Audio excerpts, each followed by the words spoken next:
अरे हमारे ऑपोजिशन যারা আছে তাদের বলি अभी तो ट्रेलर देख रहा है पिक्चर अभी बाकी है আমি ধন্যবাদ জানাই সকলকে আমি ধন্যবাদ জানাচ্ছি আমার একেবারে ছোট বোনের মতো সব সময় বলি সায়নী ঘোষ যাকে আপনারা 2024 সালে লোকসভা নির্বাচনে জয়ী করেছিলেন আর আমাদের মধ্যে আজকে হাজার কাজ ছেড়ে তিনি আজকে আমাদের মধ্যে উপস্থিত হয়েছেন সবাই মিলে একটা করতালি চাই সবাই মিলে ভাওরে প্রত্যেকটা বাজারে আলো দেওয়া আমরা হাতে প্ল্যানিং করেছি কিন্তু মূল মাস্টার যেখান থেকে অর্থ আমরা পেয়েছি তার নাম হচ্ছে সায়নী ঘোষ আরেকবার করতালি সঙ্গে আছে আমার ছোট ভাই বাহারুল ইসলাম বেঈমানি করেনি ভাওনের সাথে যেদিন থেকে দায়িত্বে এসেছিলাম প্রত্যেকটা সভাতে বলেছিলাম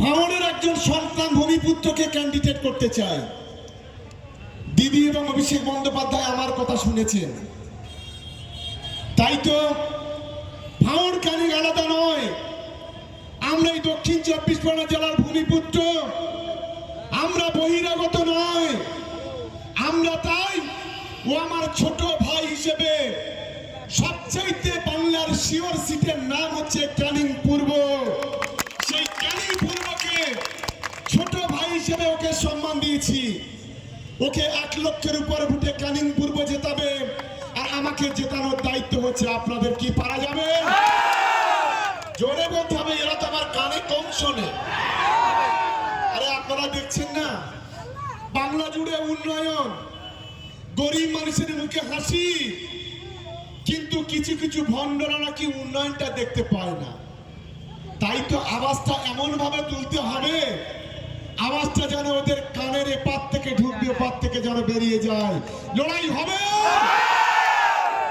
ঘটকপুরের মাটিতে পবিত্র মাটিতে এই লড়াইটা শুরু করতে হবে আমি কাউকে ছোট করতে চাই না আমি তিনটে বিষয় আপনাদের কাছে বলবো এক মানুষ রাজনীতি করে মানুষ ভোট দেয় তার গ্রামের উন্নয়ন পাড়ার উন্নয়ন মানুষের উন্নয়নের জন্য আমি আমার এখানে বিরোধী যারা আছেন আমি তাদের কাছে আমার প্রশ্ন 5 বছর আপনি উন্নয়নের খতিয়ানটা তুলে ধরবেন বলেছিলেন খামে করে বাড়িতে পৌঁছে দেবেন বলেছিলেন আপনি পৌঁছে দিতে পেরেছেন কি এটা আমার প্রথম প্রশ্ন আমার দ্বিতীয় প্রশ্ন ভাওনের মাটিতে 7টা ছেলে খুন হলো কেন তার নায়ককে আমাদেরকে খুনি বলেন সমাজ বিরোধী বলেন নটোরিয়াস ক্রিমিনাল বলেন এই নটোরিয়াস ক্রিমিনাল বলেছিল যে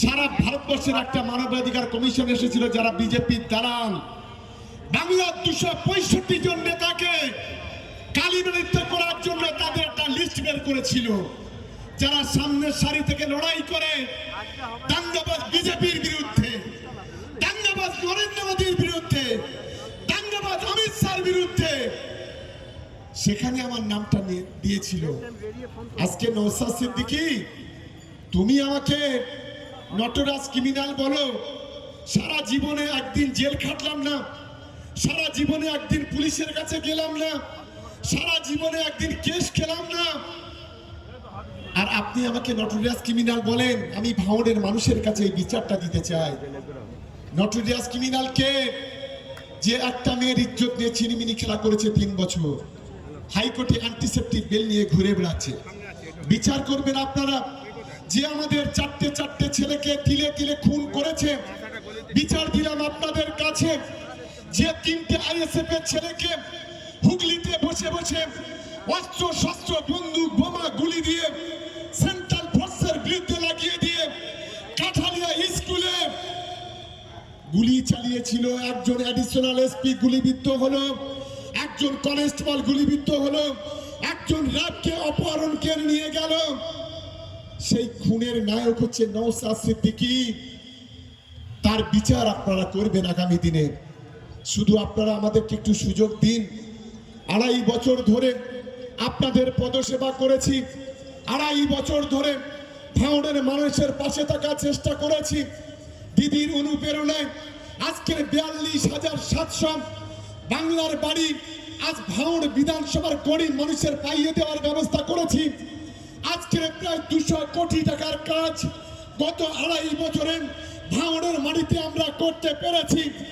আজকের ভাঙড়ের মাটিতে বিজয়গঞ্জের ব্রিজ, স্বাধীনতার পরে ভাঙড়ের এপার ওপার দুই পারের মানুষের দাবি ছিল দিদির আশীর্বাদ দিয়ে, দিদি অভিষেক বন্দ্যোপাধ্যায়ের সহযোগিতায় সেই বিজয়গঞ্জের ব্রিজটা আজকের কংক্রিটের ব্রিজে আজকে রূপান্তরিত করতে পেরেছি। সুযোগ দিন একবার কাজ করার। 5 বছর তো দিয়েছেন নওশাদ সিদ্দিকীকে, মমতা বন্দ্যোপাধ্যায়, অভিষেক বন্দ্যোপাধ্যায়ের মনোনীত শওকত মোল্লাকে একটাবার সুযোগ দিন। আমি আপনাদের বলি, গত 15 বছরে ক্যানিং পূর্বে থানায়তে কোনো পলিটিক্যাল কেস হয়নি। গত 15 বছরে ক্যানিং পূর্বের মাটিতে দাঁড়িয়ে অলিতে গলিতে পিচের রাস্তা করেছি। গোটা ক্যানিং পূর্বে এবারে 56,000 ঘর পেয়েছি দিদির কাছ থেকে, অভিষেক বন্দ্যোপাধ্যায়ের কাছ থেকে। আপনি গোটা ক্যানিং পূর্বে যাবেন, প্রত্যেকটা বাজারে বাজারে গ্রামে গ্রামে স্ট্রিটের লাইট, হাইমাস লাইট, মিনিমাস লাইট আমরা দিয়েছি। আমরা চেষ্টা করেছি ক্যানিং পূর্বের, আমাদের হেডকোয়ার্টার হচ্ছে ক্যানিং, ক্যানিং থেকে মৌকালি 81 কোটি টাকার ব্রিজ আমরা করেছি। আমরা গোটা ক্যানিং পূর্ব জুড়ে যে উন্নয়ন করেছি, আপনারা আমাদের একটাবারে সুযোগ দিন। যদি 5 বছরে ভাঙড়ে যদি সেই উন্নয়নটা না করতে পারি, রাজনীতি করবো না, ছেড়ে দেবো। এটা দায়িত্ব নিয়ে আজ ভাঙড়ের মানুষের কাছে আমি প্রতিশ্রুতি দিয়ে যাচ্ছি। আরে নওশাদ, কাজ করতে গেলে তার নেশা পেশা দুটো লাগে, কাজ করতে গেলে মানসিকতা লাগে। শুধু টুপি মাথায় দিয়ে মিথ্যা কথা বলেন ভাঙড়ের মানুষকে আর বোকা বানানো যাবে না। টুপি মাথায় দিয়ে টুপির অবমাননা করে প্রতিদিন গাদ্দারগুলোকে দলে নিয়ে ভাঙড়ের ক্ষমতা দখল করা যায় না।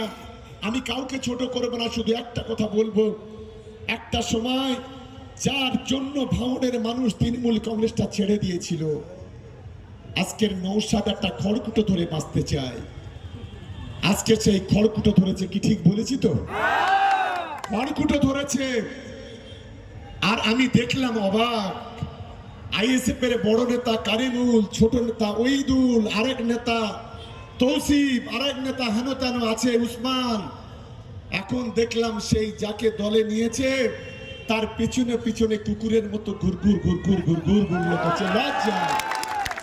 আরে আইএসএফ এর নেতাগুলো, আমি তোমাদের বলি, ও যে কি জিনিস তুমি এখনো জানো না তোমরা। কি ঠিক বলেছি তো? খাবে হচ্ছে বা খেয়ে নেবে। ও মানুষের সঙ্গে কোনোদিন ভালো ব্যবহার করতে জানে না। কলেজের ম্যাডামকে যে জগ চুড়ে মারতে পারে, পার্টি থেকে 5 বার যে বহিষ্কৃত হতে পারে, 3 বার 4 বার যে জেলে ঢুকতে পারে, ভাঙড়ের উন্নয়ন নয়, একটা মোটর সাইকেলের গাড়ি ছিল, আজকের কয়েকশো কোটি টাকার মালিক যে হতে পারে, তাকে দিয়ে খুব লাভ হবে না। কি হবে? হবে না। তাই আমি আজকের তো 2টো অঞ্চল, তাও পূর্ণাঙ্গ শক্তি দিয়ে নয়, শুধু সায়নী আসবে বলেছে। আমি সেই কারণে আমি জাউলগাছি, প্রাণগঞ্জ নেতাদের বলেছিলাম যে একটা জমায়েত করতে হবে। আজ আমি আমার মনের দিক থেকে আমি খুবই অনেক বেশি সাহস পেলাম আমার সহযোদ্ধাদের জন্য। একটা ছোট্ট প্রচার সভা, এত মানুষের জমায়েত, আমার মা বোনেরা, দিদিরা, ভাইরা উজাড় করে দিয়েছে। প্রত্যেকটা দোকানে গিয়েছি, তাদের ভালোবাসা, প্রত্যেকের একটাই স্লোগান, দাদা এবারে তুমি জিতবে লক্ষাধিক ভোটে। এটাই হচ্ছে বড় আশীর্বাদ।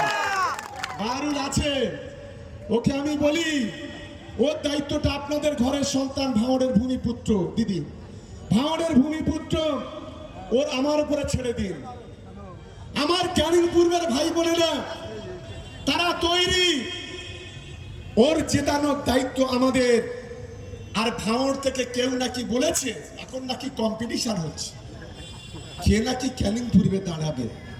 আমি বলছি দাঁড়াও, বাহারুলের জন্য আমাদের মিটিং করতে হবে না, আমাদের বাচ্চা বাচ্চা ছেলেরা কাফি হয় ওদের জন্য। এটা আমি আজ থেকে তাই আমি সকলের কাছে অনুরোধ করব, এখন থেকে পাড়ায় পাড়ায়, বুথে বুথে চোখে চোখ রেখে লড়াই। আর অভিষেক বন্দ্যোপাধ্যায়ের সঙ্গে আমি কথা বলেছি। আমি একটা আবেদন আমি দাদার কাছে রেখেছি। গত 4 দিন আগে দাদা ভোটে জেতার পর আমার অন্তত 5,000 ঘর আমার ভাঙড় বিধানসভায় দিতে হবে। আমার গরিব ছেলেরা, গরিব ভাইরা এখনো পর্যন্ত তিরপলের ঘরে বসবাস করে। আমার গরিব ভাইরা এখনো অনেকে টালির চালে বসবাস করে, খড়ের চালে বসবাস করে। আমার প্রথম প্রায়োরিটি এটা স্পেশাল ভাবে আমাদের দিতে হবে। দাদা কথা দিয়েছে আমাদের। আর ভাঙড়ের সার্বিক উন্নয়ন আগামী দিনে করব আমরা। তাই সকলের কাছে অনুরোধ করি, আপনারা বাড়িতে যান, মানুষের কাছে গিয়ে বলুন 5 বছর আইএসএফকে ভোট দিয়েছেন, 5 বছর আমাদের সুযোগ দিন। আর আরেকটা ভালো খবর আমি আপনাদের বলি, আমাদের লোক বিধানসভা নির্বাচন পর্যন্ত 2টো মিটিং হবে, জনসভা। একটা করবেন অভিষেক বন্দ্যোপাধ্যায় আর আরেকটা করবেন মমতা বন্দ্যোপাধ্যায়। কি আপনারা খুশি সবাই? তো নাকি আওয়াজটা আরো জোরে তুলতে হবে, খুশি সবাই? ধন্যবাদ সকলকে। তাই আজকের আপনারা এখান থেকে ফিরে যাবেন। আমার জন্য আল্লাহ পাকের কাছে, ঈশ্বর আল্লাহ ভগবানের কাছে একদিকে আমার মুসলিম ভাইরা দোয়া করবেন, আমার হিন্দু ভাই বোনের, আদিবাসী ভাই বোনের আশীর্বাদ করবেন, প্রার্থনা করবেন। আমরা যেন 5 বছর আপনারা আগামী দিনে 29 তারিখে মাথা উঁচু করে ভোট দেবেন, আর আগামী 5 বছর মাথা নিচু করে আপনাদের পরিষেবা দেব। এটাই হচ্ছে আমাদের সবচাইতে বড় কথা। তাই রাস্তা বন্ধ আছে, তাই সকলকে দলের পক্ষ থেকে ধন্যবাদ, অভিনন্দন, ভালোবাসা জানাই। আর আমাদের কান্ডারি আছেন আমাদের সায়নী ঘোষ, আপনারা শুনলে খুশি হবেন। এবারে যে সাংসদ কোটার টাকা 2 বছরে আমরা 1,40,00,000 টাকা পাই। আমি একদিন বললাম যে দিদি আমাদের 1,40,00,000 দিলে হবে না, এটা ভাঙড়, এই ভাঙড়ে আরো কিছু টাকা দিতে হবে। সঙ্গে সঙ্গে আরো 35 লক্ষ টাকা আমাদের জন্য বরাদ্দ করেছেন। সবাই মিলে একটা করতালি দেবেন। তাই দলের পক্ষ থেকে আগামী 29 এপ্রিল আসছে দিন, জোড়া ফুলে ভোট দিন। আগামী 29 এপ্রিল আসছে দিন, সাম্প্রদায়িক শক্তিকে কবর দিন। আগামী 29 এপ্রিল আসছে দিন, ভাঙড়ের অনুন্নয়নের কারিগর নওশাদ সিদ্দিকীকে ভাঙড় থেকে তাড়িয়ে দিন। এটাই হচ্ছে লক্ষ্য, এটাই হচ্ছে শপথ। এই শপথ নিয়ে আপনারা সকলে এগোবেন। তাই সভা শেষ করার আগে আরো একবার জয়